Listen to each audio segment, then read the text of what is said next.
Kia ora talofa namaste, haere mai, and welcome to the Niche Cache. We're here on a Tuesday, and we are going to do what we always do to the fullest, to the maximum, to the best of our abilities, and that is talk about some Aotearoa sports.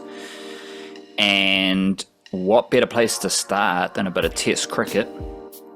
We will get into obviously the A-League Derbies, some more football happenings. Ben Waine's back in action.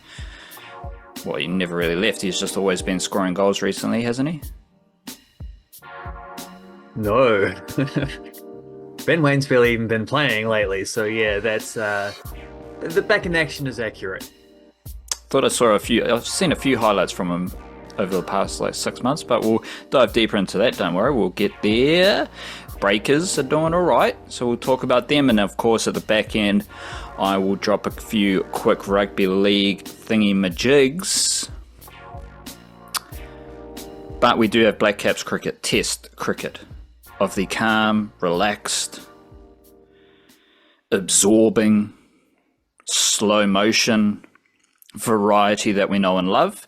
And the Blackcaps are between tests against the West Indies. They drew the first test, and now they're about to start the second test. I think that is a Wednesday in Wellington at the Basin Reserve, I believe. We will double check that as I finish the sentence. Yes, second test Wellington, third test Hamilton a week from now. Positive draw, I think, for the Blackcaps. Positive draw. Positive draw for the West Indies. So the winner is Test cricket. If we got two teams who can take positives from the draw, the winner is Test cricket. Shout out to our newsletter, thenichecache.substack.com. That comes out every Monday and Thursday. And I did have a couple nuggets here in the newsletter about the West Indies getting positive results overseas in recent years. 2023, they had a draw and a win versus Zimbabwe in Zimbabwe. 2024, they had a win in Australia. 2025, earlier this year, they had a win in Pakistan. Now they've got a draw in New Zealand. So the West Indies, they are grabbing the odd positive result overseas. I do think, though, a more confident Test team would have gone for the victory against the Blackcaps and put the Kiwis under more pressure. Hence, I do think it was a positive result for the Blackcaps, and we'll expand on that in a jiffy. But the West Indies are all right overseas, and anytime the West Indies show up and show out, show some grit, show some mana in the context of them in the international cricketing landscape, it's all good. It's a positive result for both teams, and I was kind of proud of the West Indies, as proud as you can be of your enemigo. The Blackcaps have also lost a test in 4 consecutive summers here in New Zealand. They didn't lose to the West Indies, so we are drinking some gratitude that they didn't lose that test. But Aotearoa is not a fortress, but it hasn't been a fortress for at least 4 seasons, and this includes a variety of opposition as well as a variety of Blackcaps. So it's not just these Trent Bolt, Tim Southee retired and the Blackcaps started losing. No, Neil Wagner, golden generation, all this stuff, which we'll get into in a jiffy. Because they lost to Bangladesh 21-22, and that had, one of the full-strength Blackcaps teams. Then they had losses versus South Africa and England. Then they had a loss to Australia. Then another loss to England over these 4 consecutive summers. So it's not okay, that means the Blackcaps suck. Because I don't think the Blackcaps suck. It's just a fact that New Zealand is not a test fortress. Neither is Hagley Oval. Because the Blackcaps have had 3 losses at Hagley Oval since the start of 2020. And they've also had 2 losses at the Basin Reserve. So they didn't lose this test, but this result does fit into a couple of wider trends as far as the West Indies being competitive overseas every so often, and the Blackcaps and and Aotearoa not being a fortress, Hagley Oval not being a fortress. So that's how I think that's the overall test picture that I can paint for you, as well as the fact that I do think it is a positive result for the Blackcaps because, in case you weren't watching, they had 3 injuries during the game. One of them was their wicketkeeper, which might not have had a huge impact on the game, but Tommy Latham, marathon effort from him, he's skipper, he's opening the batting, then he's got a wicket keep basically the whole test. I don't know if that impacted matters, but it was a niggly situation. Then, when you need to churn out lots of overs, you don't have your best test bowler, Matt Henry, and you don't have Nathan Smith, one of your top 3 seamers in this kind of group. We can debate whether Duffy or Fox is ahead of Smith right now, but based on recent selections, Nathan Smith is one of the top 3 seamers. So yes, it's a great effort from the West Indies, but the Blackcaps are using 4 bowlers. Ravindra hasn't really bowled much in tests recently. Michael Bracewell, as I've said, is the 3rd best spinning all-rounder behind Mitchell Santner and Glenn Phillips, and Duffy and Foulkes are playing their 2nd tests of their careers. So the Blackcaps, I need to spin this differently because I think we need to respect what the Blackcaps have done here.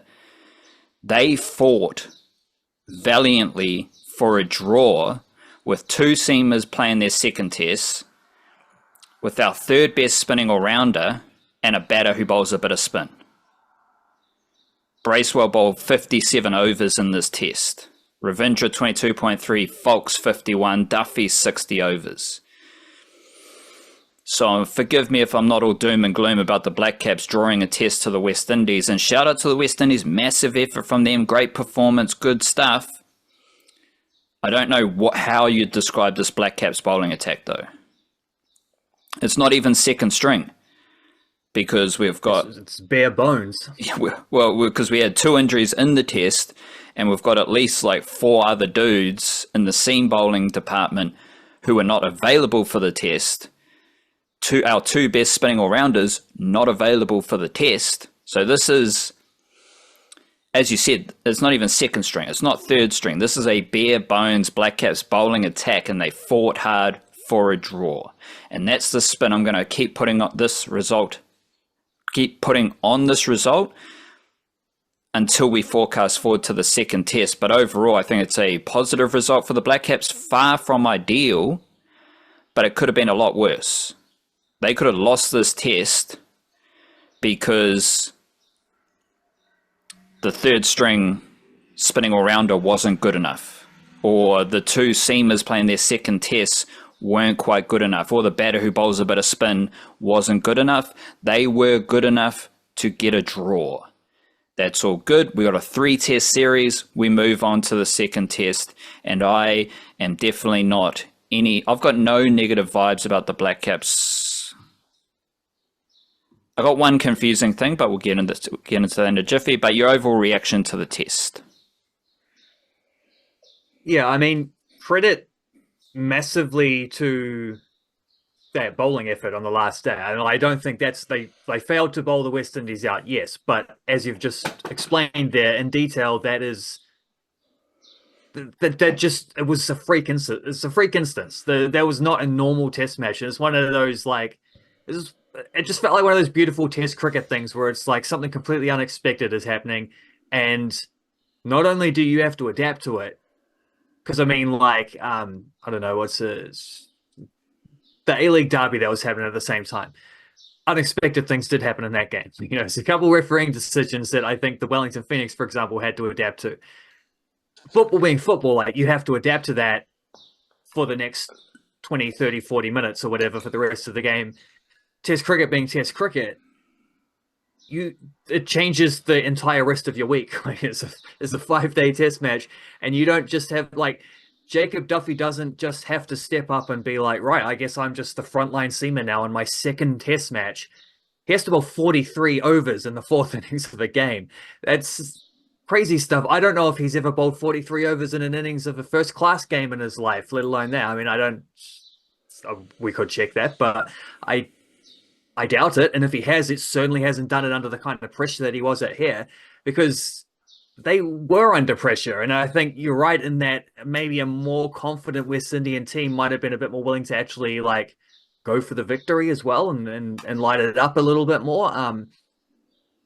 Because when are you ever going to get a better chance to chase 500 than that, when the team has got like two seam bowlers who are absolutely exhausted because they've been bowling all day, and effectively a couple of part-time spinners in conditions that weren't particularly helpful for the spinners in the first place. Like Michael Bracewell bowling 55 overs in that fourth innings. Like, if you're going to chase down in Christchurch as well, like if you're going to chase down 500, that's your opportunity. But it was still a very positive result for the West Indies, and I do want to say that as well. Like on that, because I think this is the longest tour in terms of days of cricket that's ever come to New Zealand. Like the 5 T20s, 3 ODIs, 3 test matches. In terms of like, add that up, whatever that is, 23 days of cricket. I don't think there's ever been a tour that's come here and played that much international cricket. I guess when you count in like tour games and stuff, maybe I'm sure there would have been some that go beyond that, but not in terms of international cricket. I'm pretty sure I also saw people being like, yeah, this also might be the worst team that's come to visit here, and at least in a very long time. So I'm like, even at that time, I'm thinking, you know, I've seen some pretty average Zimbabwe teams come here. Netherlands came here a couple years ago. Like, respect to these countries, but they're not like Zimbabwe are a test playing nation, but they've been fading in and out of that over the last decade or whatever. Like, it's rather disrespectful to the West Indies to be thinking anywhere near that line. But then you just look at where we are right now. The West Indies have been competitive in every single game on this tour.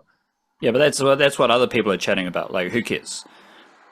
Well, yeah, just to say that the West Indies are much better. Like, they got bowled out for 27 or whatever it was a few months ago. But like you say, they've also won a test match in Australia quite recently. They've won test matches in a lot of different countries. They might have won this test match under different circumstances. And I think one of the main circumstances there is, as much credit as we can give to the bowlers for getting through that, we also got to give plenty of credit to guys like Tom Latham and Rachin Ravindra with the bat for putting up such a big score to take it beyond a sort of target where they actually maybe could have chased that. At a time when we knew by that point, like Blundell didn't bat, and Nathan Smith didn't bat, so we knew we were already down one bowler at that point. Matt Henry got injured during the fourth innings, so that was a little bit different. Didn't quite expect it to be of that level, but yeah, I mean that's just it was a big shift from everyone involved in a draw that probably does suit both teams. It's frustrating in as much that if the Blackcaps had a full strength team, I got no doubt they'd have bowled them out and won that test match. But the fact is they didn't. And not only were they down a couple bowlers in that test, they're all down, like, the spinning all-rounders that would have played ahead of Bracewell. Santner's not available. Glenn Phillips wasn't available, although he might come in ahead of Bracewell in the next test. Will O'Rourke's bowled a lot of overs in test cricket recently. He's not fit and available. Matt Fisher, Ben Sayers have played test matches. It's a long list, you know, even before we got to the injuries that we suffered during this test match. So I can't be too upset about the fact that the Blackcaps fought and got a draw out of that one. I think I feel the same as you about that. Some of those dudes you're describing are some of the 6 bowling debutants we've had in recent years. Yeah. So in case you haven't been tracking Blackcaps cricket, the next wave of seamers is already here, because Will O'Rourke, Nathan Smith, Ben Sayers, Jacob Duffy, Zach Fox, and Matt Fisher have all debuted in recent seasons, which is a fairly funky group of 6 bowlers. Those are awesome seamers, and they've all debuted. Most of them are a bit younger. Duffy is the only one who's older. So that aspect of the seaming depth has already come through. And now I'm just fascinated. I'm curious. I'm excited. I'm intrigued about how the Blackcaps perform in the second test. because the two best bowlers aren't playing. Matt Henry and Mitchell Santner. Henry's averaging 16.3 since the start of 2024. Santner's averaging 19.8.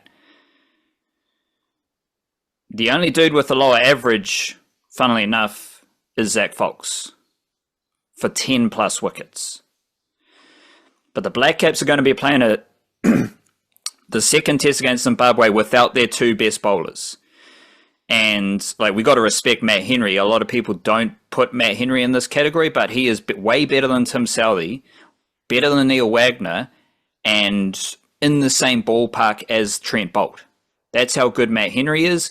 And Mitchell Santner has been phenomenal in recent times. And now they go into the second test without either of them, and we're still expecting the Blackcaps to win. That's how good the Blackcaps' depth is. Their two best plot bowlers right now aren't playing, and we have high hopes for them in the second test. I think that is a very healthy, strong position for the Blackcaps to be in. As you said, Rachin Ravindra, excellent. He is now averaging 51 since the start of 2024. Latham's gone above 30 average, so he's found a bit of form. And we already know Tom Blundell was struggling with form prior to this test. So then we get into the main tweak with the batting. Although they haven't ruled out Tom Blundell, I don't see any need to rush him. He's a good squad member, lovely chap. Everyone likes Tom Blundell. He was struggling for form before his injury. Then he did a hammy. It's not like he just got a whack on the finger. He's got a hammy issue. So why would you rush him? And we've got Mitch Hay ready to go. Mitch Hay, he's just got a very casual, cheeky, funky first-class batting average of 48.5. So he goes all right as well.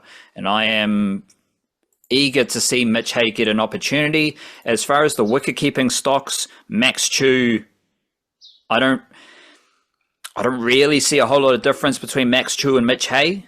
But Mitch Hay is he's always been ranked ahead of Max Chew, so that's all right. But Max Chew is very, very good wicketkeeper batter for Otago, lefty batter as well. And if you want a senior, mature player, Cam Fletcher is in great form in the Plunket Shield. He's averaging 64 with the bat, 250s, 258 runs. Dane Cleaver always does a good job as the wicketkeeper for CD. ND have two really good wicket-keeping batters, Ben Pomare and Arian Man. Excellent talents. Wellington had Callum McLaughlin hit 250s in his first Plunket Shield game of the season as the wicketkeeper because Tommy Blundell was playing for the Blackcaps. Again, theme of the podcast, absolutely no concerns with the wicket-keeping depth. Mitch Hay's the next best wicketkeeper. Max Chew, I think, is just as good as Mitch Hay. And if we do need to inject a senior mature player into the team, we got two of them. And if we want a Northern Districts wicketkeeper, we got two of them. Right? So there's plenty of options for the wicketkeeping. Then we get into the bowling department. We return to the bowling department because, as I said, the two best bowlers aren't playing. And I think Glenn Phillips needs to play. Not only is spinners really good at the Basin Reserve, like Nathan Lyon averaging 10, Jack Leach took 8 wickets at an average of 29. Bracewell's stats look respectable at the Basin Reserve, averaging 39 with 7 wickets. Phillips took 6 wickets in his test against Australia at the Basin Reserve. Phillips also has 10 wickets at an average of 31 for tests in Aotearoa, which is far superior average than Michael Bracewell's 45. And Santner's averaging 16, so that's why he's pretty good as far as the bowling ranks. I think Glenn Phillips needs to play. I'm not even too fussed if he's playing with Michael Bracewell. But straight up and down, full steak and cheese pie, Glenn Phillips is one of our 11 best cricketers, And unless there is a restriction on his workload like Kyle Jamieson, Glenn Phillips needs to be in the team. Don't get caught up on swings, seam, swing, spin. He is one of our best cricketers, and he does a good job as the spinner. He's in the team. He's got to be in the team. So that might mean we only play with 3 seamers, and of course we all know the situation with the seam attack now. Michael Ray's come into the squad. Christian Clark has returned to the Blackcaps mixer after barely taking a wicket since his last time in the Blackcaps squad. But he scored lots of runs, so shout out to Christian Clark. He has taken a few wickets, so he's ticking it over. These dudes are, like, same with Blair Tickner in the ODI squad, these dudes are ranked 10th, 11th in the Blackcaps depth chart. So if we get the job done, like, I don't really know if Michael Ray and Christian Clark will play, because if I get Glenn Phillips in the team, then we got to go Duffy, Folks, and Tickner. Ticknut Hahn. Blair Tickner. Foreshadowing the mindfulness there. That just came to me. I like that. Ticknut Hahn. Ray seems like he probably will play, but if you want Glenn Phillips in your team, you either have to take out Michael Bracewell. I'm happy with that.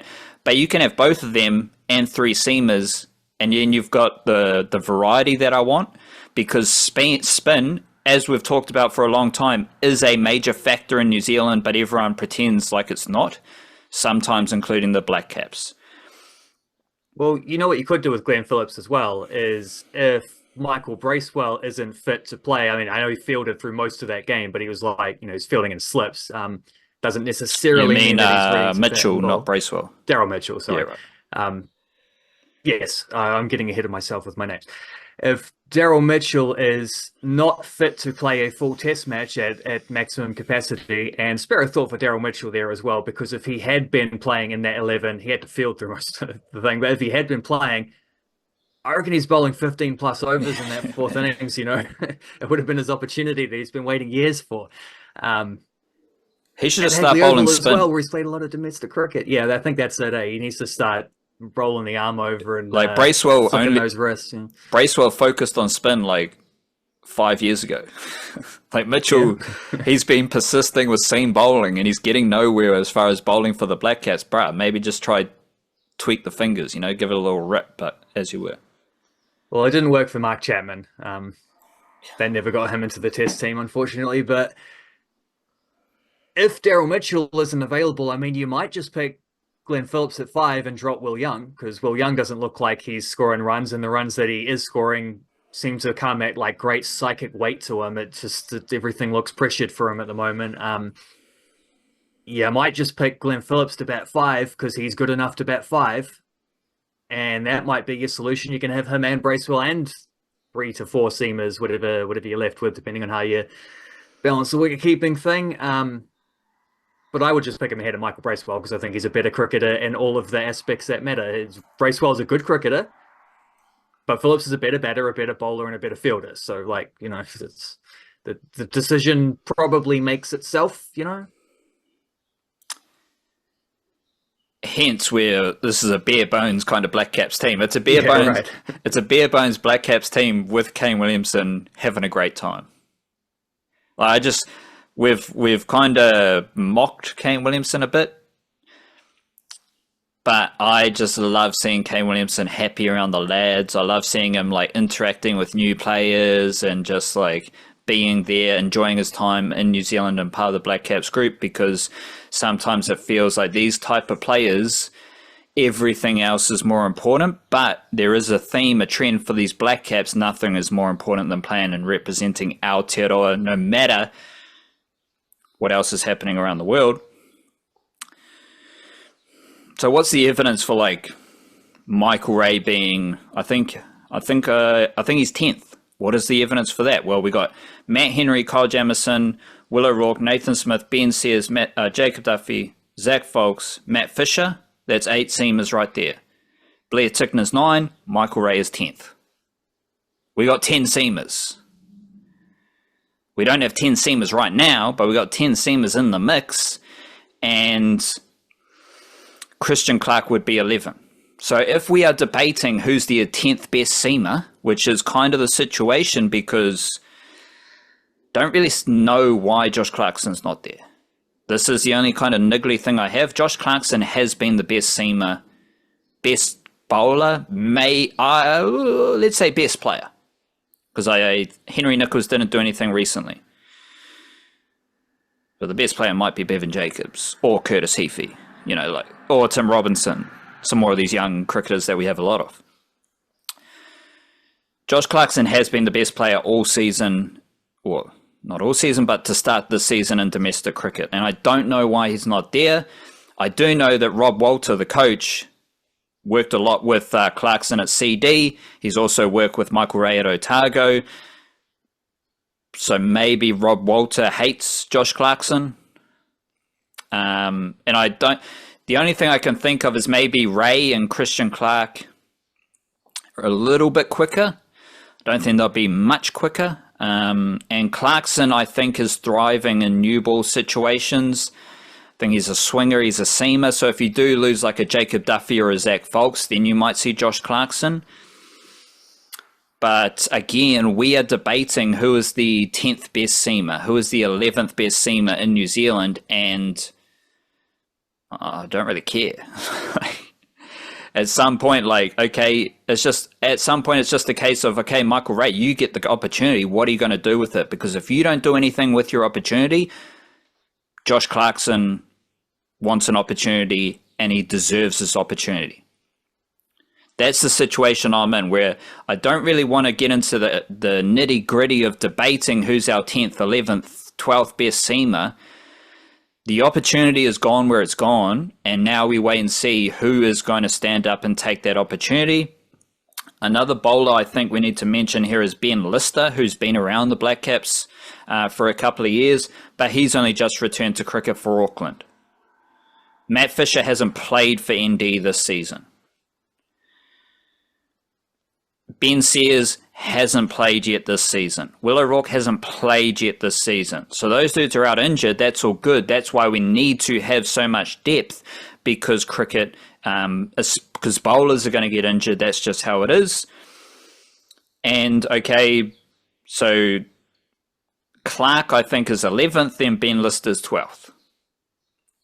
After that, there's a lot of youngsters who probably just need to keep grinding in Plunket Shield. The good thing is that the Plunket Shield's playing right now, so New Zealand cricket,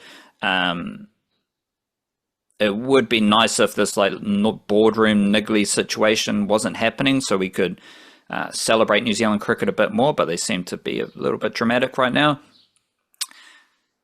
Scheduling the Plunket Shield at the same time as the Test series, smart move, because Michael Ray's going from Plunket Shield into a Test series. Christian Clark went from Ford Trophy into the ODI squad. Now he's going from Plunket Shield to a Test series. So that seems smart and useful. Other seamers at the top of the Plunket Shield charts, Liam Dudding, kind of more of a domestic trooper, just a bit slower, more nibbly, Kiwi styles. Simon Keane, good all-rounder, not quite ready for that stage yet. My favourite cricketer, Jock McKenzie, he's not even ready for that. Luke Georgeson, fantastic all-rounder for Otago. Probably not quite there yet. Angus McKenzie, don't think he's going to be playing Test cricket anytime soon. Okay, Ray Toole's all right, not quite Blackcaps-y. Dunroo Ferns is pretty good. Again, not quite Blackcaps-y. Toby Hart took 6 wickets for Otago in Plunket Shield. It's like his second or third Plunket Shield game. So we've kind of got, again, we're getting into 11th or 12th where you need to weigh up okay, is this person going to do a job? Do they have a higher potential for the Blackcaps? Because the high potential dudes have already played.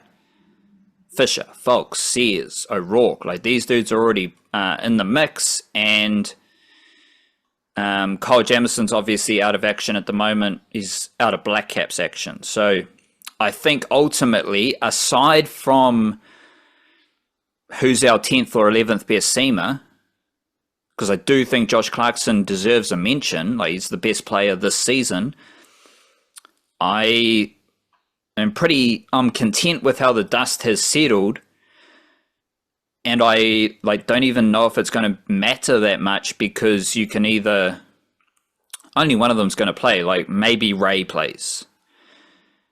Then again, do you need to have a team with Ray and Tickner because they have a very similar style? So then do you get Phillips into your team with Michael Bracewell? I'm pretty content with how it is all settled, how the dust has settled after this injury mayhem. And now I'm curious, now I'm intrigued, because we've had this ongoing situation where the golden generation has retired and the Blackcaps have stayed all good. There was a dip in the World Test Championship, but after that, they went top 4 again.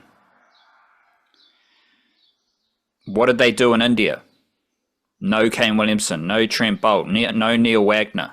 Tim Southey on his retirement tour not really doing anything. What happens? The Blackcaps win 3-0. Champions Trophy, no Boult, no Southey. What happens? They make the final.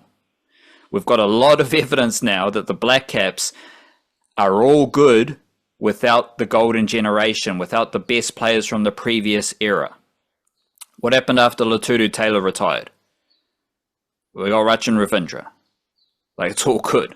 Where the depth has already been shown for the Blackcaps in different formats. Because the last time we saw all these players playing together was the T20 World Cup, when they sucked in the West Indies. So we've already got the evidence that, because I think there's still this idea that the Blackcaps are only good because they had the golden generation. We've already had evidence that that wasn't true because they were solid. Will O'Rourke came out of nowhere. Ben Sears comes out of not nowhere, but these dudes arrive. They perform. It seems like not many people were really paying attention to how that happened, though. They're still wishing for Trent Boult to come back. They're still longing for Neil Wagner. Some people even have positive memories of Tim Southey, which is a bit harsh, but that's just how it depends how far back you're thinking. Yeah, that's just how his Blackcaps career finished. Like, it's already been shown. And to be honest, I come from a different perspective, because I was talking about O'Rourke. I was talking about Fox. We've been talking about Fisher. We've been covering these dudes closely as they rise up through domestic cricket. Then we have seen them do genuinely awesome shit for the Blackcaps. All of that leads me down a path to this moment where I am excited to see the Blackcaps' depth on show. It will be a bit stinky if they lose, for sure. We don't want to lose. But I don't think they'll lose. That's how much I believe in the Blackcaps' depth, and I think it's a very exciting time to be following the Blackcaps, which is, I don't know if that is shared by a lot of Kiwi cricket fans. They seem to be worried. But this is exciting. This is exciting. I don't know what else to say. Well, it is exciting, but another reason why I also don't think they will lose, not only because we have plenty of evidence, not only that these the next up kind of run of seamers, even though we're at the next up after the next up at this point, maybe the next up after next up after next up, all these guys have come in and taken wickets straight away. It's not just that they look good, it's that they're successful pretty much immediately. The least successful of them is probably Nathan Smith, averaging mid-30s, which is still very respectable, particularly if you go through the history of New Zealand cricket. So as I said, Folks, he's averaging 15.5. Duffy's averaging 20.8. Smith's averaging 39.8. What did O'Rourke do to start his career? Averaging 24.2. Phillips, spinning all round. He's averaging 36 with the ball. Like, these dudes have come in. Ben Sears, 1 test, 5 wickets, averaging 32. Both of those were against Australia. Well, that test was against Australia. Fisher, 1 test in Zimbabwe, took 2 wickets. That's your point. Exactly. And I mean, there is obviously a question mark about whether that's like how far down the queue you can keep going when you are picking like guys 9, 10, and 11 to potentially play test matches, because Blair Tickner hasn't played a test match before. He would be on debut. Michael Ray would be on debut. Christian Clark would be on debut. Mitch Hay as well would be on debut, wouldn't he, as well as a wicketkeeper? So we could potentially have up to 4 debutants in the next test. Probably more like 2 or 3. Tickner has played 3 tests. Yeah, right. He played against England before, didn't he? He just didn't do very well. Funny how I wiped that from my memory. Well, it's the same. Like, I could say, okay, yeah, we've obviously Tickner's a seeming debutant as well, so he could be part of the 6 who have debuted in recent years. So could Scott Kugelijn. But yeah, I'm not out here like celebrating Scott Kugelijn as a example of Blackcaps depth. Yeah, that was one of those didn't come in and take wickets straight away. And I don't think Tickner did either. I can't remember what he did. But the other reason to be confident in the Blackcaps, though, is that we're just talking about bowlers here being stretched. We could also have a batting lineup in this next test match with Devon Conway, Tom Latham opening, both of whom seem to have come back into a bit of form. Kane Williamson, our all-time greatest test player, batting at 3. Rachin Ravindra, phenomenal, coming off just a spectacular 170 odd in the last test, which turned out to be quite possibly the difference between drawing that test match and losing that test match. The runs that he put up, piling them on at about a run a ball, just playing all the shots and timing the ball super. Like when he bats like that, it's a joy to watch. Maybe Daryl Mitchell comes back in and bats at 5. He's always awesome for the Blackcaps.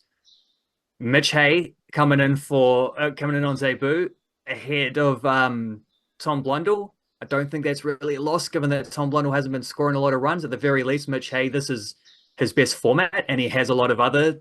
He has played T20s, he's played a bit of ODIs, he's played international cricket if he hasn't played Test cricket, and yeah, his Plunket Shield record is superb. And Glenn Phillips might be batting at 7. That's if that's your top 7, you probably shouldn't be losing many Test matches, even if you are picking bowlers 9, 10, 11 in your seam bowling depth chart.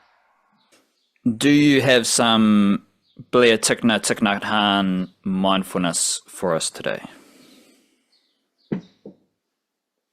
No mindfulness.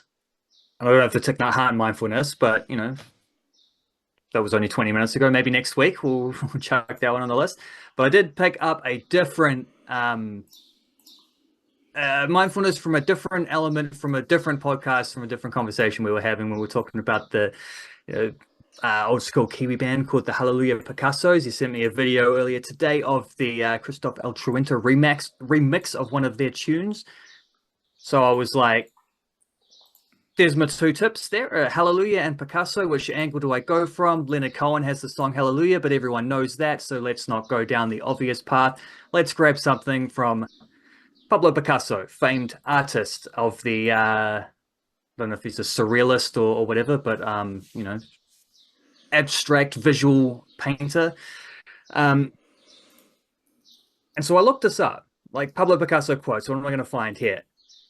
And it turns out that for a guy who, made a living with a paintbrush, he actually spoke some absolutely crazy stuff constantly. Like I just went through this big list of like fantastic quotes from this dude. It turns out to be an absolute goldmine. Just scrolling through these, I couldn't even pick one. It's like everything you can imagine is real. Pablo Picasso. Every child is an artist. The problem is how to remain an artist once he grows up. Art is the lie that enables us to realize the truth. Art washes away from the soul the dust of everyday life. Learn the rules like a pro so you can break them like an artist. Only put off until tomorrow what you are willing to die having left undone. Good taste. What a dreadful thing. Taste is the enemy of creativity. I mean, these are, how about this one? Painters. There are painters who transform their sun to a yellow spot, but there are others who, with the help of their art and intelligence, transform the yellow spot into a sun. This one isn't so mindfulness, but this is a great quote all the same. When I was a child, my mother said to me, if you become a soldier, you'll be a general. If you become a monk, you'll be the Pope. Instead, I became a painter and I wound up as Picasso. Brilliant stuff. Like, take your pick from that. That's just what if, I don't know where he found the time to paint when he's just coming up with all these incredible lines. Well, he's coming up with the incredible lines while he's painting. Maybe that's it. He's thinking someone's got good taste, but they can't paint this because they got no creativity. How about that? Yeah, there is a little bit of that of like, I am the best here and I'm the best for this reason. But there's also like, there's a lot of good stuff in there about like, creativity and appreciating art, maybe even just as an audience member. And coming at it with a purity of heart, purity of mind, that childlike vision, being able to appreciate things on that level rather than, coming in with your preconceptions and your ideas of, I don't know, what's liking something because it's popular or whatever, because it's socially acceptable, the thing about the good taste and all that. There's a lot of nice, helpful stuff in there from Pablo Picasso. We keep talking nice, helpful Kiwi sports stuff, and coming off your notes about the Blackcaps batting unit, we'll be interesting to see how that batting unit rolls out for the second test. But in the Plunket Shield, where Central Districts had a win over Canterbury, ND had a win over Otago, Auckland had a win over Wellington, and on the ladder we've got Auckland top of the table, then CD, Otago, Canterbury, ND, Wellington. Wellington haven't won a game yet. Auckland and CD have 2 wins each. And there are some really good young batters doing great stuff in Plunket Shield as well, who should be viewed as future Blackcaps all-format batters, I believe. And Auckland, best team in the Plunket Shield, their best batter is Bevan Jacobs. He's got 100, 350s in 5 innings, averaging 73.8 this season. And that's Bevan Jacobs, who is 23 years old, averaging 59.7 in first-class batting. Don't worry about T20 cricket with Bevan Jacobs. This dude is just a very, very good cricketer, very good batter. And he is the best batter for the best team in the Plunket Shield right now. Shout out to Lachlan Stackpole, though, because he's batting in the middle order as a lefty, and he's the only dude who's hit more sixes than Bevan Jacobs. He's got 18 sixes, averaging 55.8 with a strike rate of 109. The second best team in Plunket Shield is CD, and they've got a dude by the name of Curtis Heafy, who isn't the best batter for CD this season because they've also got Brad Schmullian, second leading run scorer. But Curtis Heafy has now played 2 games of Plunket Shield this season, and he has 2 centuries.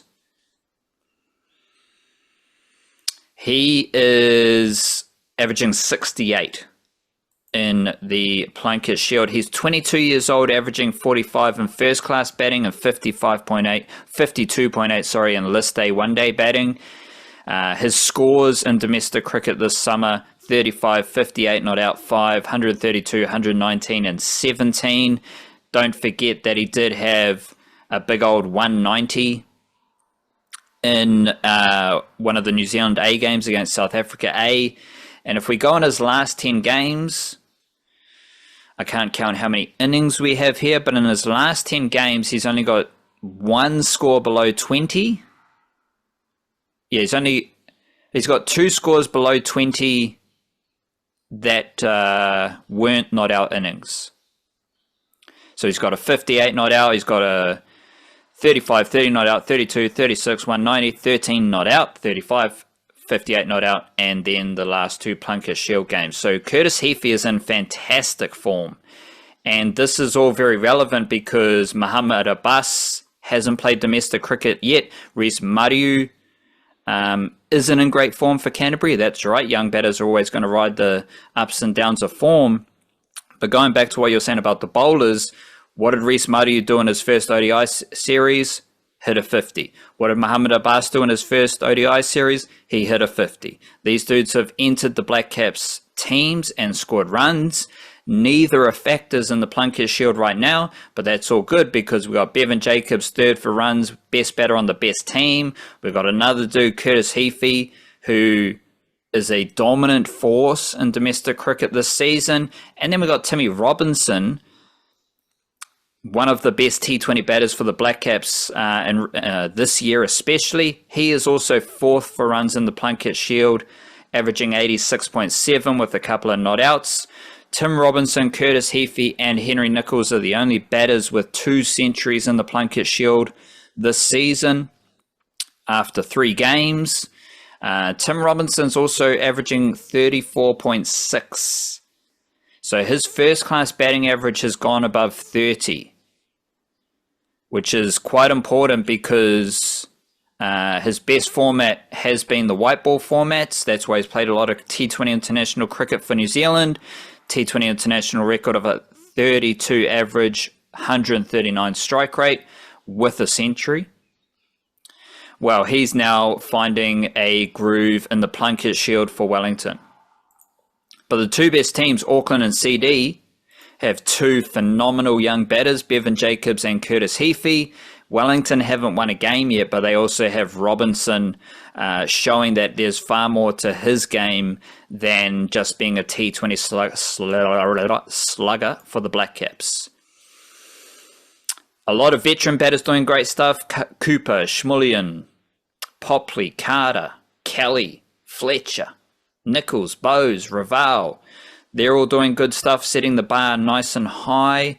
But along with the young batters that I've mentioned, we've also got Jacob Cumming. He is 5th for runs as a lefty opening batter for Otago.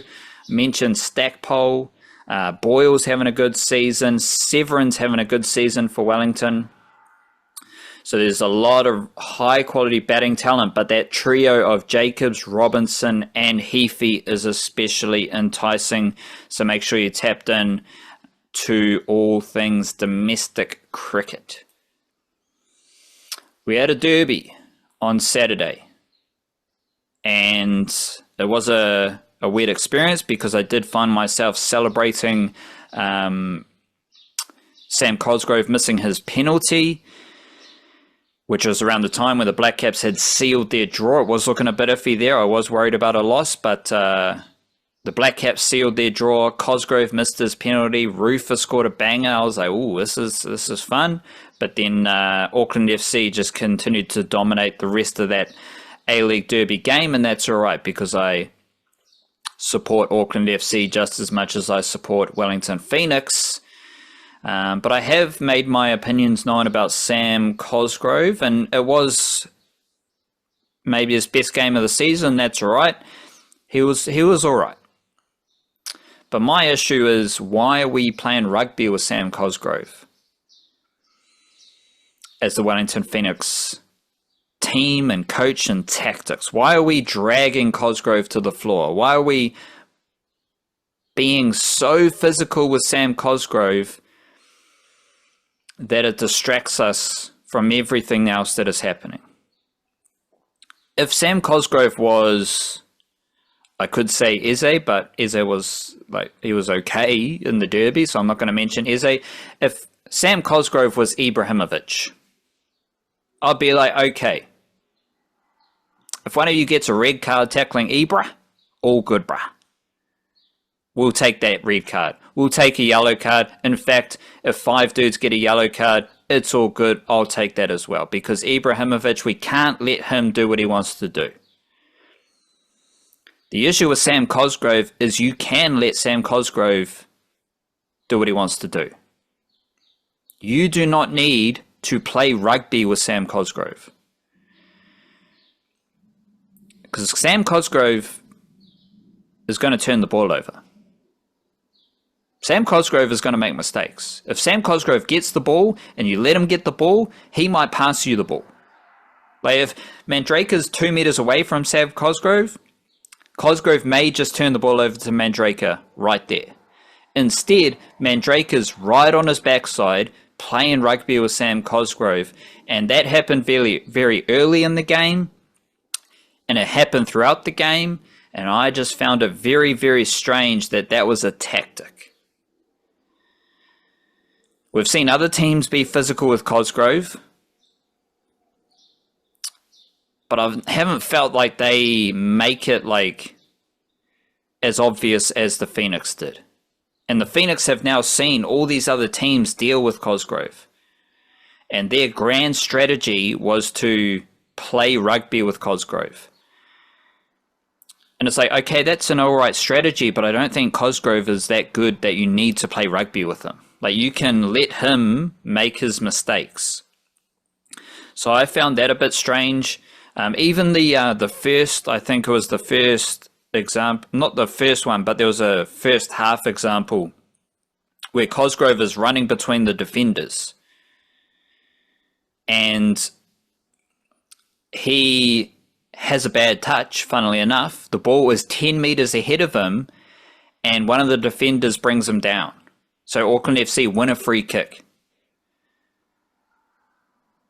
What, so Cosgrove was going to get that ball near the corner and cross it? Like, he was going to dribble past you? The ball was gone, and then they bring him down. I was like, oh, this is just weird. And that happened after the Mandrake's got his arms around him, wrapped him, pulling him down to the ground. It's like, no way do you need to be this physical with Cosgrove, but they were, and that just flowed throughout the whole game, where Auckland FC know that the Wellington Phoenix are being overly physical. So then you see some of the penalties start to happen, the defense in the box, and as you said in our newsletter, like, some of those penalties, the red card, you could get into the nitty-gritty of debating them, but ultimately, if you're pulling people down in the box, it might be a penalty, right? Like, it might be. These are the things. You're putting yourself in the position where you might have an issue.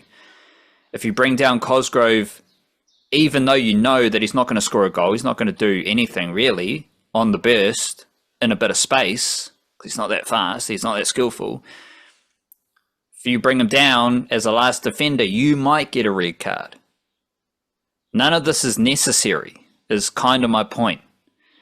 And so I found that a bit baffling, and it's another weird kind of coaching thing that ultimately just falls under the umbrella of Auckland FC is just the better team. They were the better team on Saturday for that derby. They've been the better team in every derby. They're the best football team in Aotearoa. I don't know how any neutral or biased observer can think otherwise, because we've seen it so many times now with the glorious history of the derby. Far bigger event than any rugby thing in New Zealand, I'd say that as well. But ultimately, like, Auckland FC are just clearly the better team.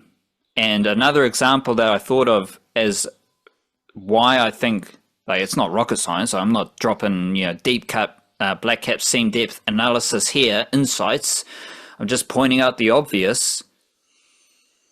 Auckland FC are the far better team, and every time Wellington Phoenix tried to get into their passing pattern, rolling the ball into the midfield to bounce it this way and play their attractive, aesthetic football that they do kind of well, Auckland FC are there to shut it down.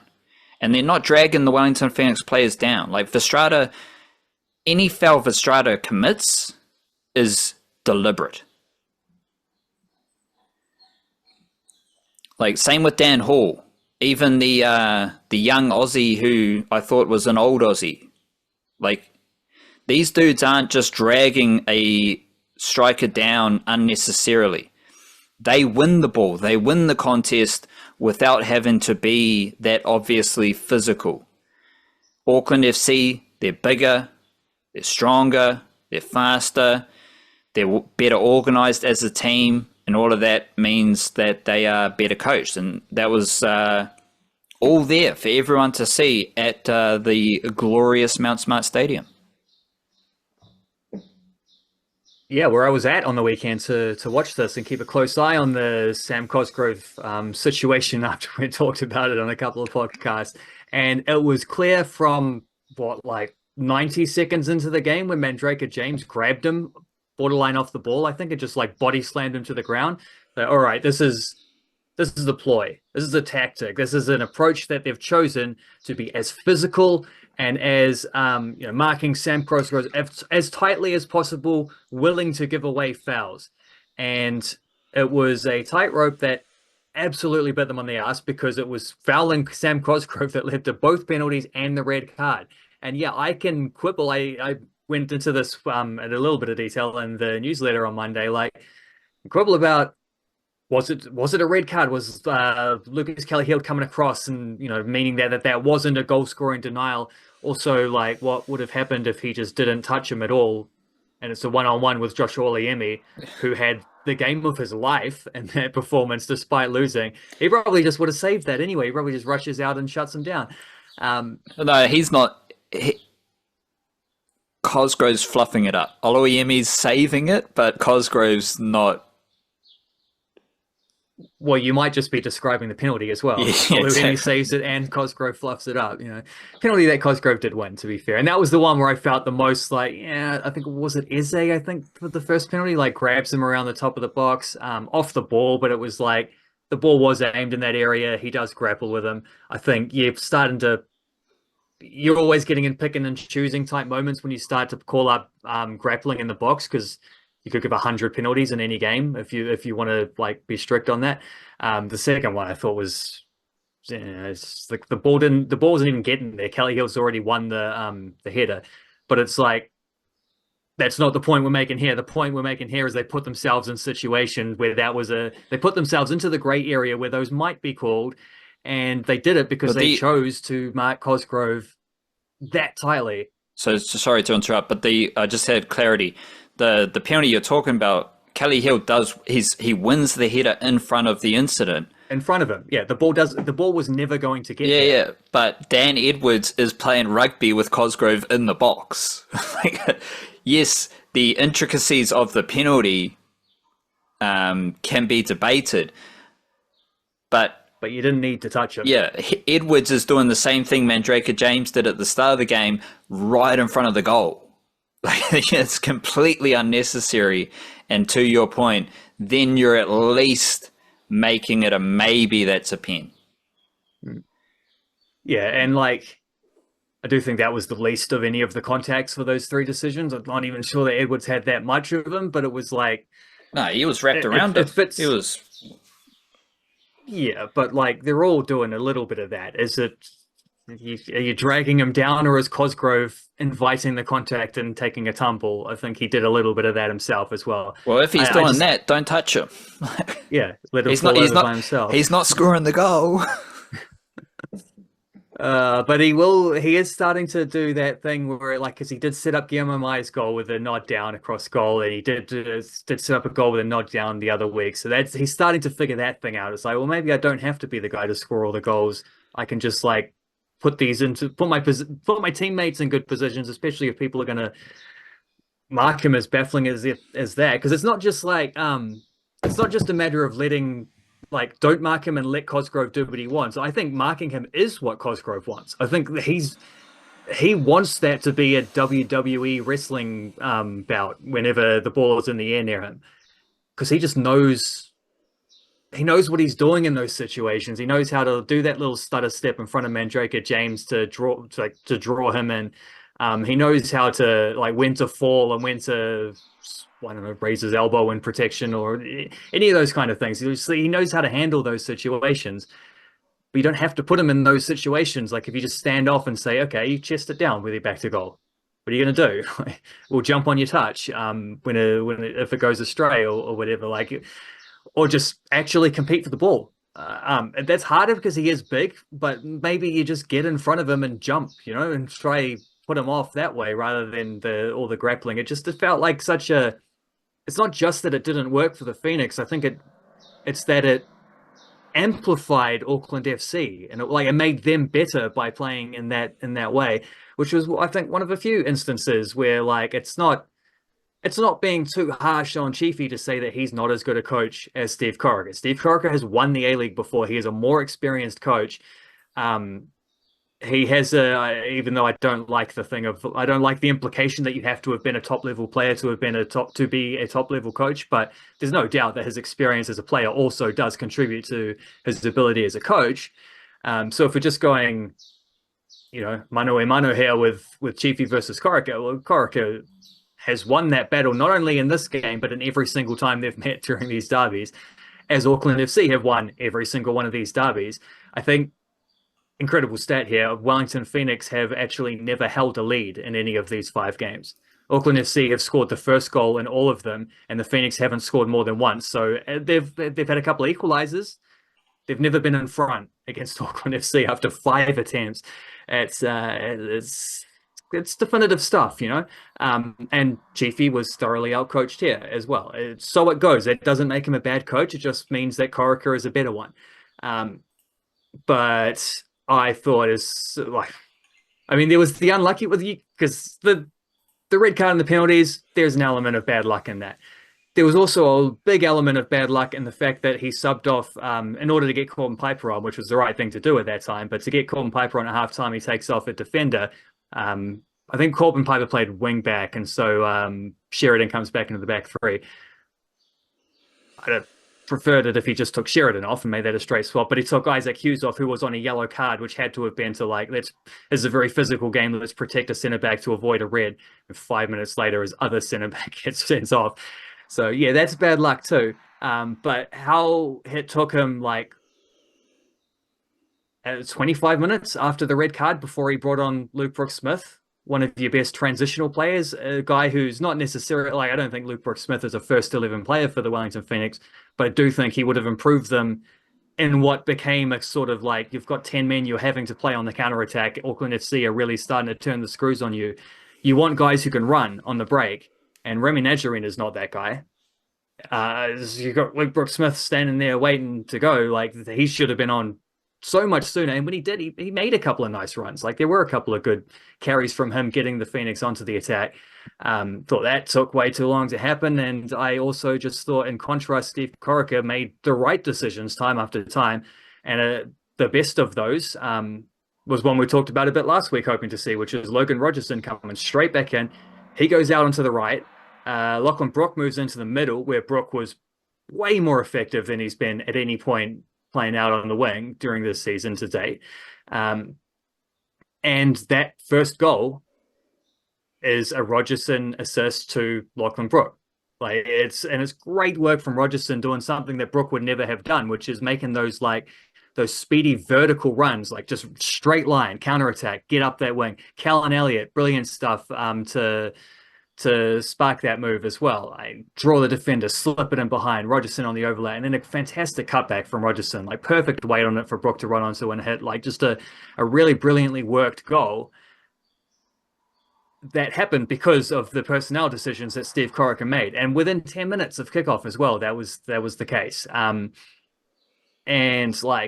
Jesse Randall does similar things on the opposite side, gives you that kind of vertical threat. He makes those straight line runs up the line. It's getting in behind the defense, and it's just the way they committed numbers as well after the red card and really put the pressure on getting the ball into the box, isolating Sam Cosgrove in one or two of those situations as well, seeing how that was working in their favor. It was just a really well orchestrated game from Steve Corica, who once again takes the biscuits in that duel. Auckland FC once again take the biscuits in the overall duel. I will say, in the Phoenix's defense, I do think it's not just a case of Auckland FC. I mean, it is a case of Auckland FC are just a better team, but I don't think it's just that. I think this is also just stylistically, it's a bad matchup for the Phoenix. Your point about Verstrada and that AFC midfield is very true, because we saw this also when the Phoenix played was it MacArthur a couple of weeks ago, and they also played quite structured off the ball, crowded the midfield. It didn't give room for Nagasawa Rufa to be able to pick passes to their almost said to their tens. People know what I mean, but also for the sake of we had this chat last time. So the central attacking midfielders, the cams, any of the above, pick your phrase. they weren't being able to get the ball in those situations. This is why I'm saying again, like Nazarene just didn't. They should have. It wasn't his game. They should have subbed him off. Like get a guy who suited the style of play a little bit more. Well, whatever. Like the style just isn't. Auckland FC don't let the Phoenix play in the way that they want to play. Other teams who might be as good as Auckland FC, who might give Auckland FC who might be beating those guys, the Phoenix might have more success against them just because of the stylistic matchup where the way that they like to play just doesn't work as much against them. And I think that's exacerbated the difference between the teams to where it has been a 5-0 through these derbies.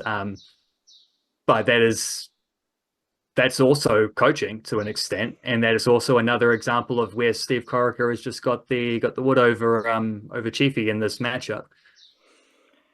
Maybe if the Wellington Phoenix still had the Coach Griffiths, who the Lion Man, seems to have fixed Perth Glory apparently. Well, maybe if he was giving speeches about lions and mountain goats and stuff like that, the Wellington Phoenix may have done a little bit better.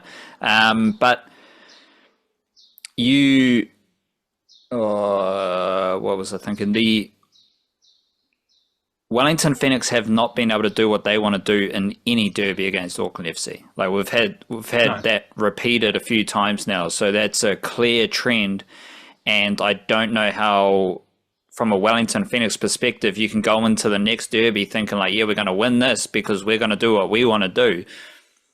You haven't been able to do that for 5 games yet, like that. I don't know if that's going to happen. So just for clarification, Auckland FC had Lachlan Brook moving from the right side of the field to a cam role, centre attacking midfield, and definitely not playing number 10 because we don't know what number 10 is, because number 10 is just a number, it's not a position. But he was playing centre attacking midfield. And the thing that I noticed, like Rogerson set up that goal for Brook. But before that, Rogerson was on the left post defending a corner or a free kick against Eze. So he was being physical. He wasn't bringing Eze down in the box like Wellington Phoenix love to do. But he was being physical with Eze. Then we didn't see the start of that movement because the replay was about Rogerson defending Eze. So they show the replay, then they cut back to the action as fast as they can. Could have been a little bit faster, so we actually saw Michael Vowd make a good pass because Michael Vowd is a very good goalkeeper.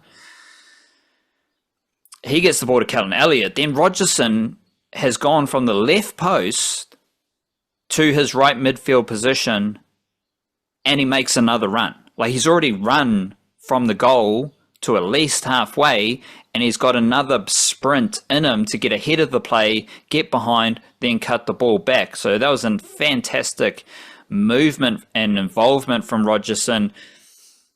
But it's something else with Auckland FC because, there's a lot of hype about Jesse Randall. If you watch Jesse Randall play a little bit, you might think he's a striker. The way, like his involvements, his stats, the highlights, you'll be thinking, okay, Jesse Randall, he's a really good winger. He's a second striker. He's doing a great job up top for Auckland FC. Jesse Randall plays left midfield. Logan Rogerson plays right midfield. They get into advanced positions, but they're midfielders, and that means one of their duties is defense. So Rogerson has to get back and do defensive work, whether it's getting all the way back for a set piece or being back in the formation. Same thing with Jesse Randall, and Jesse Randall's defensive work is just as impressive as his attacking work, and that's like he's more physical, he's more robust than Rogerson, and he uses that to his advantage without the ball. He's covering space, he's turning the ball over, like he's part of that Auckland FC style where as soon as you get the ball, they're on you and they're going to get the ball off you. That bully ball style that we know Auckland FC to play, which makes it even weirder that Wellington Phoenix tried to bully the bully. And they got outwitted because they conceded the red cards. They conceded the penalties, which is a strange kind of thing to think about. But Rogerson's doing the same stuff on the right side of the field. And it's really impressive for Auckland FC to have 2 wide players who love to attack, who are really good attackers. We've seen it with Randall all season. We saw it with Rogerson in this derby. But both of them do their defensive duties as midfielders. And that goes back to my wing-back idea where putting wingers into wing-back positions is all right, but you're not getting the same defensive skill and craft as you would like a Tim Payne playing wing-back or a like a defender or a midfielder playing in that wing-back position. Most notably, we've seen it with Carlo Armiento and the Wellington Phoenix this season. The Wellington Phoenix, they do have, okay, you got Dan Hall, you've got the young Aussie who we thought is an old Aussie, you got Nando Zen-Peinecker, you got Sakai sometimes, you got De Vries, you got Verstrada, you got Brimmer. All these really, like, just classy, hard-working, gritty, professional footballers who make it hard for them to be broken down. We got 1.25 seasons of Auckland FC being an awesome defensive team. We've seen that now. Randall's only playing because he's doing the defensive jobs that Corica wants. I don't know with Rogerson because he's started one game this season, but you could see he's starting. He has defensive duties he needs to do. Well, he did it all last year. Well, so there we go. If you want to play for Auckland FC and Steve Corica, you got to do some defensive work. And I don't want that to be overshadowed. Like, because we would expect, okay, Cosgrove, big body, he's got to do some defense, like, because he doesn't do anything in attack, so he's got to do some defense, but he wins penalties. But Randall, people assume he is a striker. He scores goals, sets up chances, doesn't score as many goals. But people view Randall as an attacking force. I look at Rogerson, I see a smaller attacking player. I think he's a winger. Both of them do their defensive duties, and that is why they're playing. Like, you see it a lot in basketball, and we'll get into the breakers soon, but to get game time, you have to do what the coach wants you to do, ultimately, for any sport. It's not just like, oh yeah, this guy is a very talented player, he's going to play. No, is he going to do what the coach wants you to do? Can the coach trust you? Dimitri Vaimonga plays a lot of minutes in the middle for the Warriors because the coach knows he's going to do what his job is. Tanner Stowell-Smith, why is he playing NRL? Because he does what the coach wants. There's examples for both teams in football, both Derby teams, but I think Rogerson and Randall are the best examples because they do their defensive jobs just as well as they do their attacking jobs. Yeah, and I think that's relevant with the Lachlan Brook at right wing situation as well, where it was like it was the thing I was thinking of, like, when do you take Rogerson out of that and put Brook into that position? I'm like, well, is Brook going to do all the stuff that Rogerson does, tracking back and getting behind the ball and, the defensive work rate, making those, like, you sprint forward to try to get on the end of the through ball, it doesn't get to you, then you have to sprint all the way back. Like, is he going to make those kind of selfless type runs? I think he did. I actually, because I was noticing this, because it was the first thing that popped up. I think Lachlan Brook did do a lot of that stuff. He did get back and he knuckled down on defense, but he's not as fast as Rogerson, and he's got quick feet. I don't think he'd win a sprint against him. I think he is probably fairly quick, but it's also just a style of play.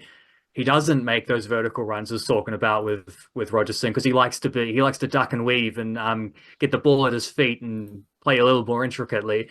Dribbling past or short passes and stuff like that. And if your wing is doing that, you're working your way very slowly out of defense, even when he gets back and wins the ball. Whereas Rogerson, you can just burst forward. And I think that's something, that counterattack, which we hadn't seen a lot of it outside of when Jesse Randall did it on the other side, which did happen a few times, including in the previous game against the Wellington Phoenix. So they still had that, but they didn't have it on both sides the way they did last season, when you had like Rogerson and Moreno, or occasionally it was Rogerson and Randall. I think Randall must have started a few games last year as well. He certainly played a fair bit. Gillian probably closer to the Lachlan Brook mold when he was starting at the beginning, and that might be a reason why when he dropped out of the team, they got a little bit more direct.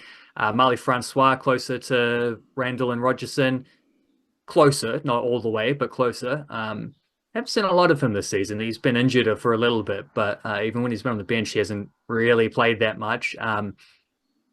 Just don't think I've missed him. But anyway, putting Lachlan Brook into the middle just seemed like it got the best out of him, but it also brought back one of the things that they did so well last season, which was Rogerson's his ability to spark those counterattacks, his willingness to do all of the defensive duties, but then also still be that guy gunning forward when you win the ball to turn defense into attack straight away, not having to go through 3, 4, 5, 6 passes and then you're in attack, which you might not get through those passes because you're in a crowded part where the other team have been on attack and they've got numbers forward around you around the ball. I thought it made a big difference in opening up the field for Auckland FC in this game, and it was apparent right from the start because they scored within 10 minutes through this exact pathway. Other footballing things, Wellington Phoenix women lost to Melbourne City in the drone derby. Rebecca Stott, of course, drone enthusiast, up against the drone lady. So probably an expected result, nothing major, I don't really think there. And we had goals for Marko Stamenic with Swansea City, Ben Waine with Port Vale, and Michaela Foster with Durham. So roll through some of those Flying Kiwis bits and pieces quickly before we get into the breakers. Well, just quickly on the drone derby, because of course it was a weekend of derbies. The Phoenix is losing 1-0 away to hilarious that Rebecca Stott scored the winner as well, given the drones enthusiastic stuff. Losing 1-0 away to Melbourne City, normal stuff. Expected. Watching the game, though, unexpected. It was a game in which the Phoenix limited Melbourne City on their own turf to 2 shots in the entire game, one of which was like an 88th minute winner. Created far more for themselves, hit the post a couple of times, failed to convert their chances. We've heard that story before, lost 1-0 away from home. We've heard that story before, but kind of dominated Melbourne City for a lot of that match. We haven't heard that story before. So there's something building there. Michaela Foster, I've seen her pop up with highlights a fair bit recently, but is she in the Football Ferns mix? Yeah, absolutely. Let me just check where. I think she didn't start every game this year. She started most of them. 3 of them in midfield there. One again in midfield when they had to rotate things when they played 3 in the same window. A few games at 8 out of 9 games this year. Started off in the midfield, as I say, but more recently played at centre back, or in the most recent game where they changed the formation, she played at left back. So typical Michaela Foster things where like just play whatever position it matters. I went through in my Football Ferns roundup from that series against Australia. I went through a few different, like a couple of players that just spring to mind is like if they stick with a back 4, who does this benefit, who does this not? Michaela Foster is irrelevant to that conversation because she's just a solid player wherever you put her in whatever shape it's going to be. Has played now, like before she got to the professional ranks, she'd played pretty much every position across National League and college football and New Zealand age grade and all kinds of stuff. Played pretty much in all the positions that might be relevant. At this stage, now she's done it all at the professional level as well. Like we've seen her as a left back, we've seen her as a defensive midfielder. Haven't really seen her as an attacking midfielder like she used to play for Northern Rovers, but and we're not going to see that, but we don't need to see that because we've seen her as a left back, centre back, left centre back, back 3, whatever. She can do all these things, and I don't know that she's necessarily a first 11 Football Ferns player. She has been this year, but that's been a Ferns team sort of stretching out their depth a little bit. Whether that remains when everyone's available and selected, maybe, but like she might be. She's right up there. She's one of our top performing professionals at the moment. It would be better if Durham were a little bit of a stronger team rather than being near the bottom of the 2nd division in England. It'd be nice if they were pushing for promotion like I was hoping they would be. Hannah Blake's also at that team, so we'd have got an extra there's a lot of Flying Kiwis juice waiting on that one. Mariana Speckmeyer as well, former Wellington Phoenix teammate of Michaela Foster's, also plays with her there. But yeah, Fozzie scored another goal on the weekend. It was a diving header off the end of a free kick. Normally, she's the one taking the free kicks. We've seen her score directly from a corner for Durham already this season, which is something we've seen again, like at every level she's played. She's scored goals directly from corners. She just curls in those in-swingers.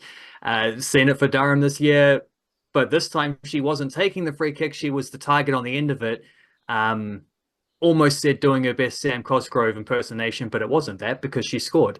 And it was a really nice little diving header to give Durham a draw against the bottom team. So a game they should have won, but also a game that they were lucky not to lose and would have lost if it wasn't for her.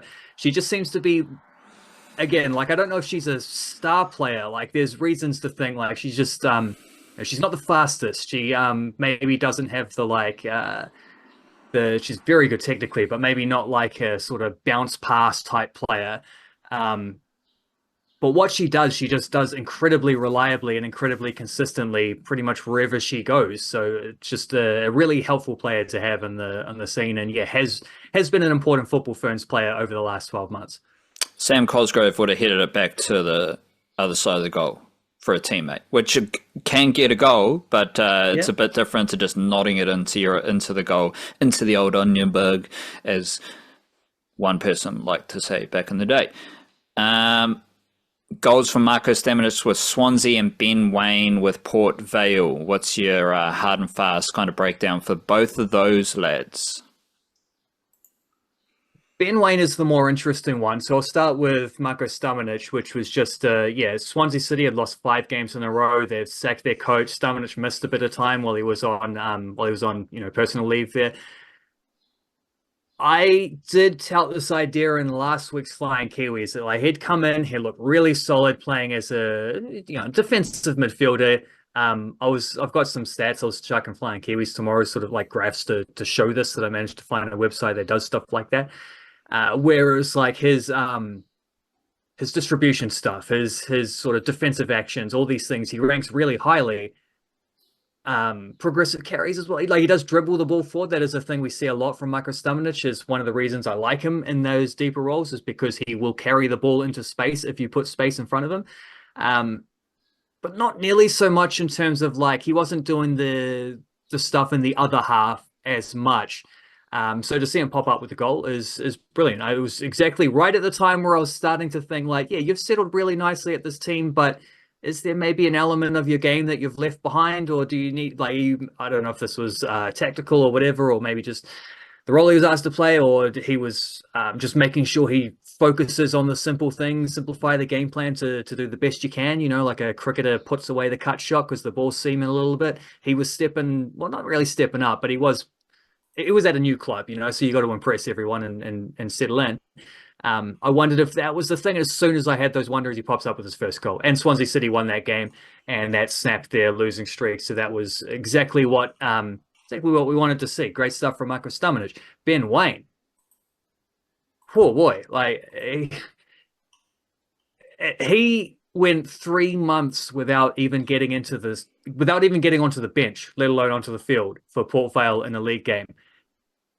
That record still hasn't been broken because their last 2 games have been cup games. But because they were playing an EFL trophy, which is sort of like a cup competition for the lower grade, like lower tiered EFL teams, but also some of the Premier League academy teams, like they play against, Chelsea under 21s, those types of teams in the group stage. Because it was that tournament, there was room to rotate things a little bit. So he got a very rare start the other week. This was Thursday. These games were within 4 days of each other or something like this. He gets a rare start there in a rotated team. And I watched this game because I was shocked to see him in the lineup. So I'm going to make sure I pay attention here. They put him on the left wing. So he wasn't playing striker. He was playing out on the wing. And every time he got the ball, he wanted to shoot. It was like really obvious. He just clearly had to get this monkey off his back. First thing he did was get blocked, which I'm like, yeah, I've seen that many times before. Ben Waine cutting in, shooting, a little bit too slow to get it away, and defender steps in front. And that for the All Whites about 100 times recently.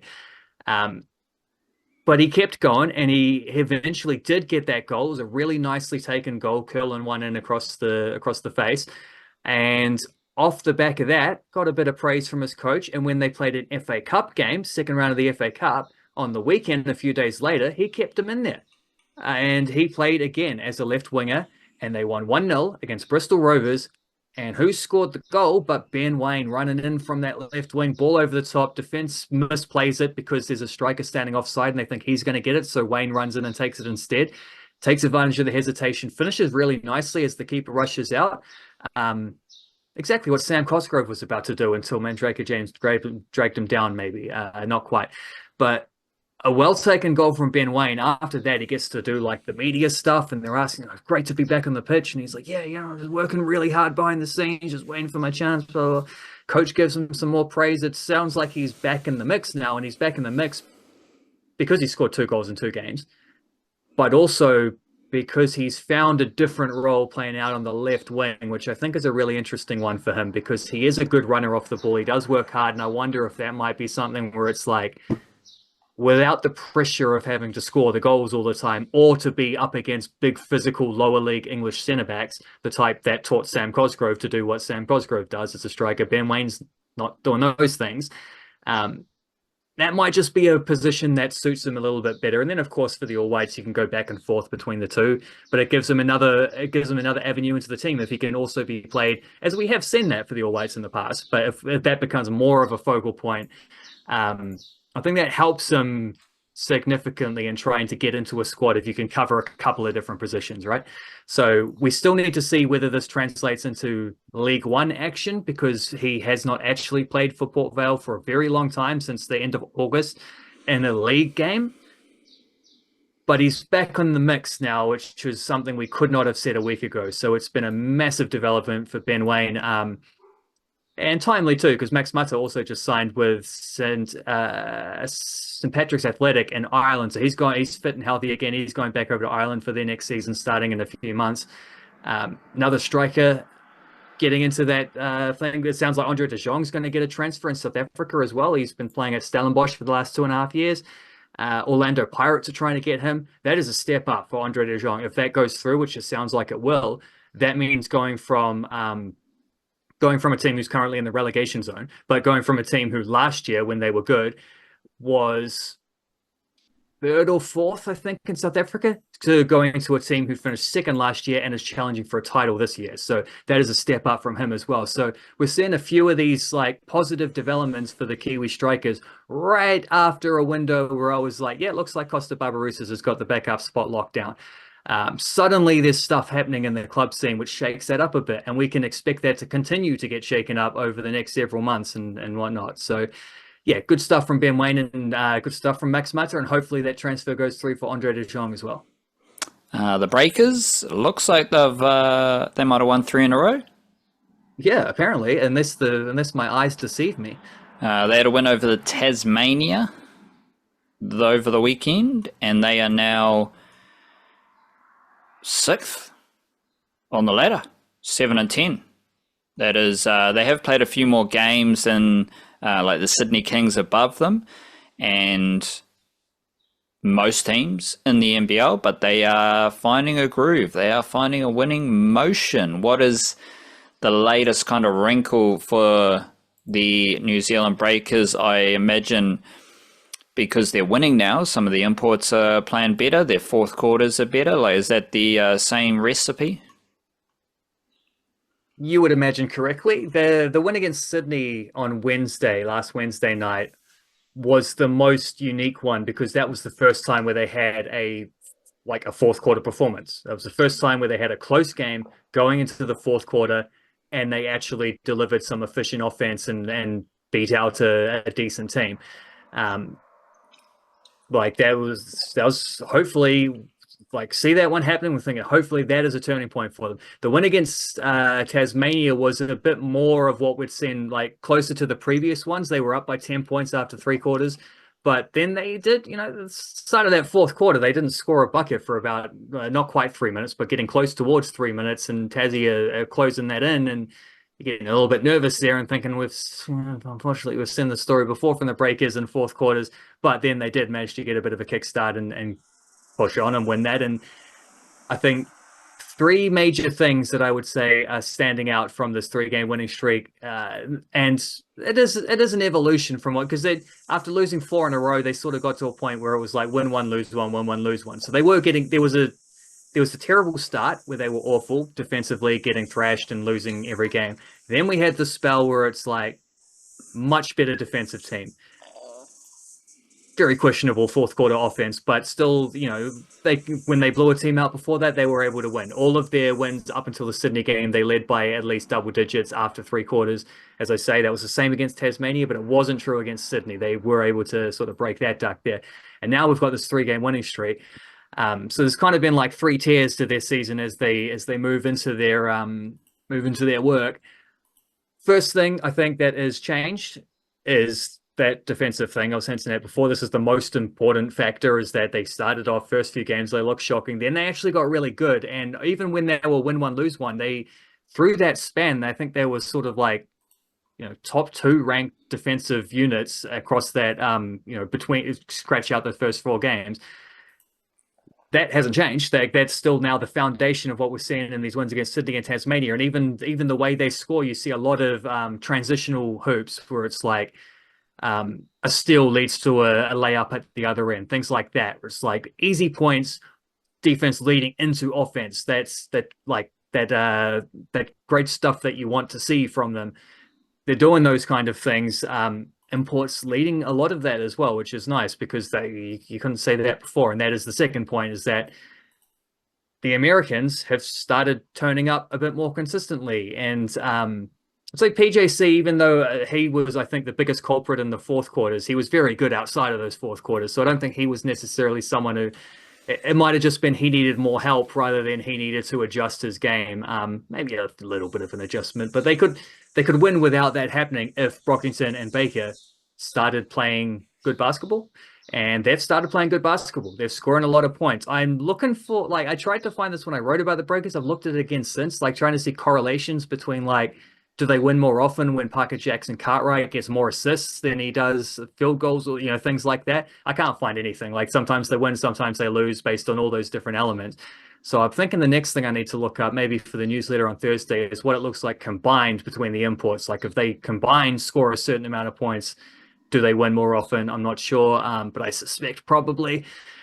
Because, yeah, Brockington has become much more like the player we saw in preseason. He's not just pulling up for jump shots and the high mid-range stuff. He's getting to the hoop. He's looking to attack. He's playing some decent defense as well now, which is, you know, he's getting some of those steals. He's running the floor. Rob Baker's just actually getting to play more, so that's helped with things too. And then the third point is, it looks like, based on the last couple of games, it looks like Kareem Lopez's minutes restriction has been scratched, because I think he played 30 plus in one of them, about 29 in the other one. And he's really good. Like, he's a fantastic player. He's the youngest guy in the team, but there is a reason he's going to be drafted in the NBA. The fact that they've got a next star who actually stayed for a second season as well, I think, is massive in terms of what he's able to do this year. Like, he's not just in, he knows people, he knows the league, he's aware of he's worked with his coach last year, aware of what the demands are, and he's just looked fantastic. And when he's been able to play more minutes in these last couple of games, that's making the Breakers a better team. You get your best players on the floor for longer, you are probably going to be a better team, right? And Lopez is one of their best players. Lopez playing more minutes is helping. Lopez playing more minutes does potentially mean less for Carlin Davison. That is a factor. He has not played nearly as much in the last couple of games. But if you're stuck on the bench behind a guy who is going to be in the NBA in 12 months, then that's not so shameful. You know, that's all right. And you're going to learn plenty from him as well. Even though he is younger than you, you're going to learn a fair few things about, like, what it takes, raising the bar, all those kind of good stuff.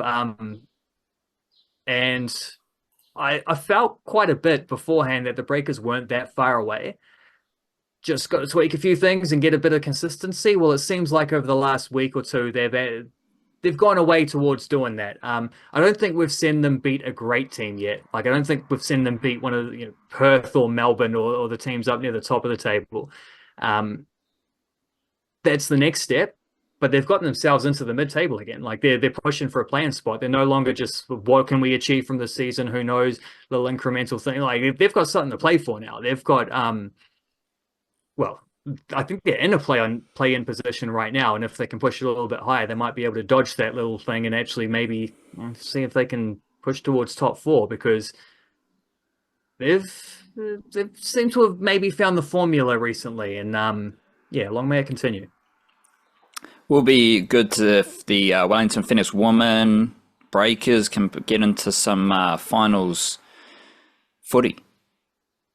Different varieties of their respective competitions. Maybe the Wellington Phoenix men as well. Auckland FC will definitely be in the finals of the A-League, and we'll see what the Phoenix men can do. One last... Well, the Warriors made it this year as well. Yes, they did. We've... I mean, we could keep going on and on. Might be a bit much to ask for all of them within 12 months, but who knows? Trying to finish the podcast here. It's getting sweaty. I did a long list of Kiwi-NRL movers, and it goes all the way from the NRL down to the SG Ball under 19 level. So that was the long list was available for the paid Substack subscribers, and I also did a few of the best juniors at every NRL team. Not every NRL team yet, just a few of them that I'm building towards.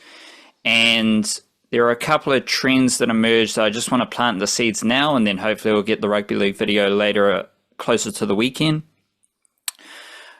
You must have heard about all the Warriors going to the Panthers. Yeah, we've talked about it. Right, so that's so heavy that you know a bit about that. Yes, there's more to the Panthers, but there's also a lot leaving the Warriors, and it's not just the Panthers. So the Rabbitohs have got a few, Moala Graham Talfa, Edward Cossey at the NRL level, but they've also got George Kite and Te Paira Winiera have both left the Warriors and gone to the Rabbitohs. So that's the NRL level, and a couple at the under 21, maybe SG Ball level as well. So shout out to the Rabbitohs. They've been signing a few Warriors players. You've also got the Broncos. But that's part of the Broncos just loving Aotearoa. And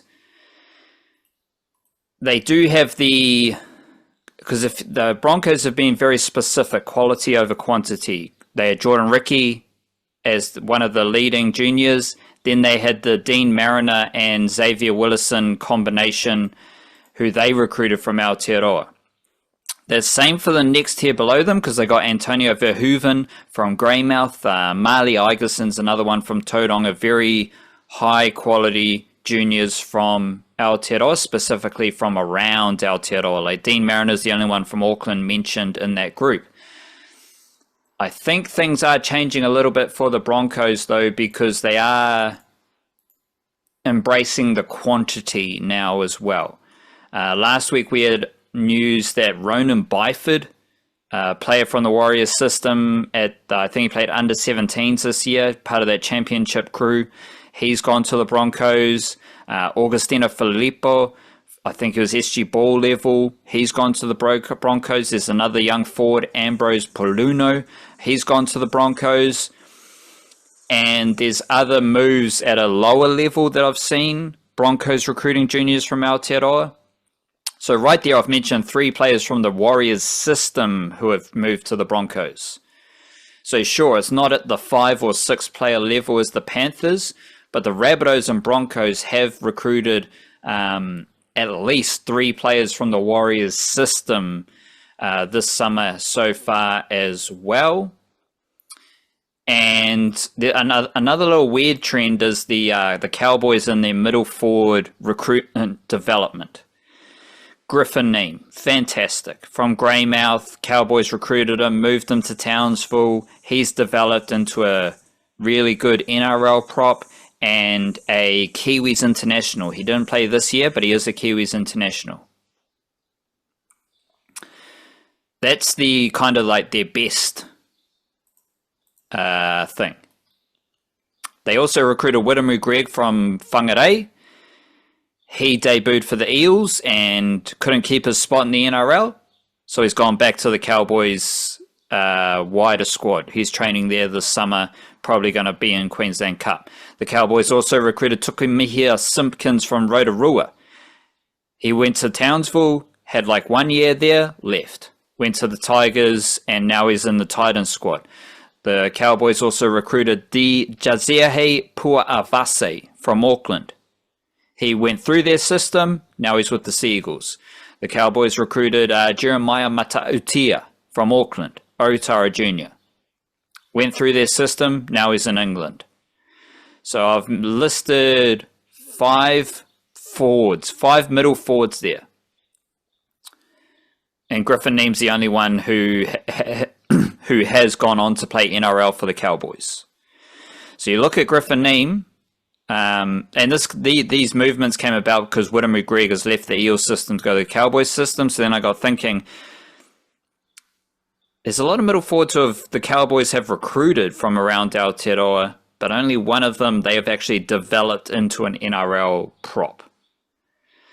So that shows you, A, how difficult it is to develop these players, but also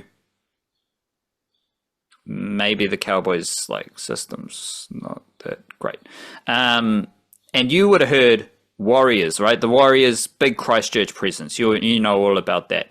Many folks would have heard about the Bulldogs signing a partnership with Canterbury Rugby League. There was another announcement made by the Roosters, and I don't think it was by the Roosters, but there was another story about the Roosters signing a deal with Riccarton High School or Lincoln, something in Lincoln, some sort of school in Christchurch as a academy base. There's been no mention about the Storm. But the Storm had Casey Newton Fade and Josiah Ekihard Nelly, both Hornby juniors from Christchurch, in their under-21 championship team this year. They've also signed Isaiah Savia from Christchurch. They've signed Isaiah Savia from the Warriors under-19 team, and he's also from Christchurch. The Storm don't have a lot of Kiwi-NRL juniors in their system, but they do have 3 juniors from Christchurch. But of course, unlike the Bulldogs, the Storm haven't announced any special partnership with Canterbury Rugby League. And the reaction to that at the time was very interesting because everyone thought that the Bulldogs were just going to own Christchurch, and it's been the complete opposite since then. The Bulldogs do have notable Kiwi-NRL juniors from Christchurch, and they got a fair amount of them, led by Sasai Alatini and Bronson Rubin. They got Sheldon Hayward. They got a bunch of juniors from Christchurch, but it's not necessarily anything different to what other NRL teams are doing. Like, for example, the Sharks, they got Felix Fa'atili, and at least this season, they had Richie Tupaile from Christchurch as well.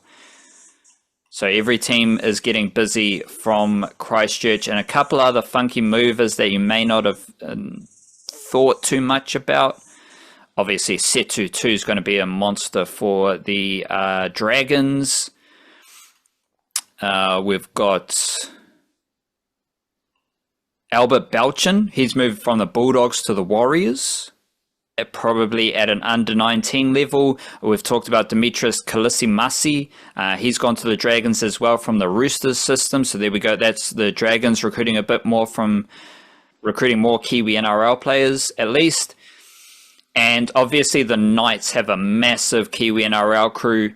They've added Lennox East Hope from Wellington. He was in the Warriors system this year. He's been signed to the Knights, and the Knights have at least 8 players between their New South Wales Cup and under-21 tier from Aotearoa already in their system, and I suspect they'll be recruiting a lot more as well, which is still far more than the Panthers, even though the Panthers have signed a lot of players from the Warriors. Maybe not far more, but it's still more, and that goes to say, again, the Dolphins or the Broncos or the Titans or the Knights or the Bulldogs, now the Rabbitohs, the Sharks. These teams have just as much, if not more, Kiwi NRL talent already in their system than the Panthers do now that they've signed like 10 players from the Warriors. Not 10, but 5. So that shows you the depth of the Kiwi-NRL talent currently aligned to NRL systems. But stay tuned. We'll do our rugby league video later this week. We'll try and swing around to a cricket video, but no dramas. We're just doing our best, doing our own thing. Big up to you. Enjoy the sunshine. Enjoy some calm. Test cricket. The Blackcaps depth showcase.